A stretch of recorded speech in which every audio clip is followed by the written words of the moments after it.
Hello everyone, welcome back to our channel stock analysis. तो आज हम पढ़ेंगे Warren Buffett and the interpretation of financial statement book का chapter 34 which is the total asset and the return on total asset. So start करते हैं हम अपने chapter के साथ। जब हम कंपनी में करेंट असेट में नॉन करेंट असेट को ऐड कर देते हैं तो हमें कंपनी के टोटल असेट का पता चलता है। टोटल असेट ये पता करने में इम्पॉर्टेंट है कि कंपनी अपने असेट का यूज़ करने में कितनी अच्छी या एफिशिएंट है। कंपनी की एफिशिएंसी का पता करने के लिए analyst return on asset ratio का इस्तेमाल करते हैं, जो कि कंपनी की नेट अर्निंग को टोटल असेट से डिवाइड करने से पता चलता है। Return on current ratio is equals to net earning upon total asset.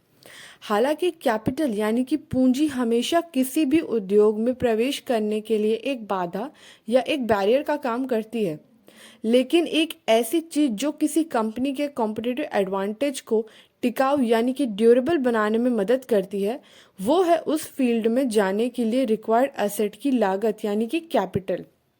Coca Cola के पास 43 बिलियन के असेट हैं और रिटर्न ऑन असेट 12% है। प्रॉक्टर एंड गैम्बल के पास 143 बिलियन के असेट हैं और उस पर रिटर्न ऑन असेट जस्ट 7%। लेकिन मूडी कंपनी के पास 1.7 बिलियन के असेट हैं और उसका रिटर्न ऑन असेट इज 43% है। बहुत से एनालिस्ट ये मानते हैं कि कंपनी का रिटर्न ऑन असेट जितना ज़्यादा होगा वो उतना अच्छा है, लेकिन वॉरेन बफेट ने ये पाया है कि हाई रिटर्न ऑन असेट असलियत में कंपनी के कॉम्पिटिटिव एडवांटेज की ड्यूरेबिलिटी को कमज़ोर बनाता है। फॉर एग्जाम्पल, कोका कोला से मुकाबले के लिए 43 बिलियन जुटाना एक असंभव काम हो सकता है, लेकिन मूडी से मुकाबले के लिए 1.7 बिलियन डॉलर को जुटाना संभव हो सकता है। लेकिन मूडीज के कॉम्पिटिटिव एडवांटेज की ड्यूरेबिलिटी इसके वास्तव में प्रवेश की कम लागत के कारण काफ़ी कमज़ोर है। ये सबक है कि कभी कभी अधिक का मतलब लॉन्ग टर्म से कम हो सकता है।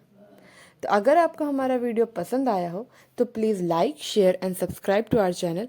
और अगर आपको कॉन्सेप्ट समझने में प्रॉब्लम हो रही है तो आप हमें अपना फीडबैक दे सकते हैं। तब तक के लिए थैंक्स फॉर वॉचिंग। जय हिंद, जय भारत।